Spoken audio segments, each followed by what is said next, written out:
Hi, I'm Melissa Clark from the dining section, and these are my turkey giblets, and I'm going to show you how to make lumpless gravy.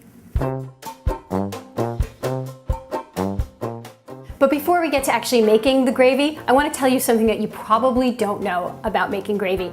You can make it entirely ahead. I mean, think about it. There you are on Thanksgiving, you've got the turkey to carve, you've got your entire family in the other room clamoring for their dinner. The last thing you want to be doing is whisking a roux and pouring in hot stock to make a gravy base. So what I've got right here, this is the turkey neck, and this is the bag of giblets that's usually stuffed inside the turkey. There are a lot of things in here that have tons of flavor, and what you want to do is make them into stock.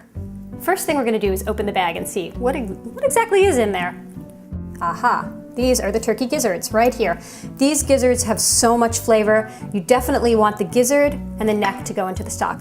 That's the first step to a delicious gravy, is having a really intense, full flavored stock.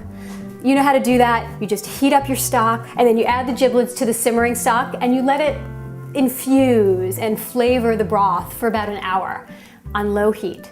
And now we're going to make the gravy. There are two critical stages to ensuring lump-free gravy. The first one is, after you melt your butter, you want to add your flour in, kind of gradually. You sprinkle your flour in, and at the same time, you are whisking the heck out of it. You really got to whisk the whole time that you're adding the flour to make sure that there are no lumps that are forming. Second step is when you add your stock. You do that in two stages. You add just a little bit of stock to the roux once it's got that beautiful gold color. Just enough stock to kind of loosen it, and then you're beating out any lumps. And then you add the rest of the stock, and then you continue to beat until you're sure that all the lumps are gone. It only takes about a minute. And now I'm just going to stir every few minutes until it reduces to the thickness that I want. I like my gravy on the thin side. I like it to be less like heavy cream and more like rich half and half. Now I'm going to taste it to make sure there's enough salt and pepper, and I can correct the seasonings at this point. A little more salt.